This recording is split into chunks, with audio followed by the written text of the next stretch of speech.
ছেলে খারাপ হয়েছে এর জন্য গ্রামবাসী দায়ী নয়, ছেলে খারাপ হয়েছে এর জন্য বাপ মা দায়ী। মেয়ে খারাপ হয়েছে এর জন্য গ্রামবাসী দায়ী নয়, মেয়ে খারাপ হয়েছে এর জন্য মা দায়ী। রাসূল সাল্লাল্লাহু আলাইহি সাল্লাম বলছেন, কুল্লু মাউলুদিন ইউলাদু আলাল ফিতরা ফাহুয়া ইউহাব্বিদানাহি ওয়া ইউনাজ্জিসানিহি ওয়া ইউনাসসিরানিহি।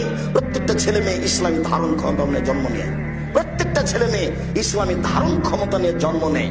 পাঁচ ওয়াক্ত সালাত আদায় করতে পারবে, এই ক্ষমতা তার ভিতরে আছে। দাড়ি ছেড়ে দিতে পারবে, চাঁচবে না, এই ক্ষমতা তার ভিতরে আছে। টাকনুর নিচে প্যান্ট পরবে না, উপরেই পরবে, এই ক্ষমতা তার ভিতরে আছে।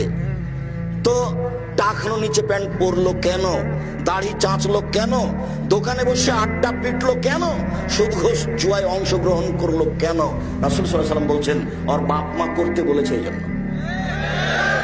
মেয়েটা নগ্ন পোশাকে আছে কেন?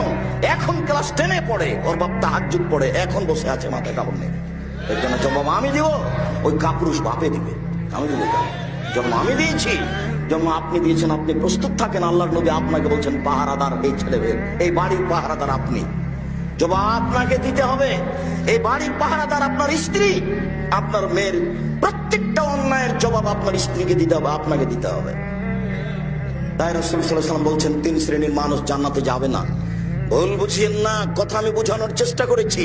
প্রত্যেকদিন আপনার মেয়ে স্কুল থেকে আসে বিকাল 2টার সময়, আজকে এসেছে 2:30টার সময়। ওই সময়ে আপনার স্ত্রী সালাত আরম্ভ করতে যাচ্ছিল, সালাত নামাজ পড়বে, এই সময়তে মেয়ে বাড়িতে ঢুকেছে। দায়িত্ব আগে, মেয়েকে আগে জিজ্ঞাসা করতে হবে, আম্মু প্রতিদিন 2টায় আসো, আজকে 2:30টায় আসলে 1 ঘন্টা লেট করলে কেন? এটা রহস্য আগে বের করতে হবে, তারপরে কোনো কথা।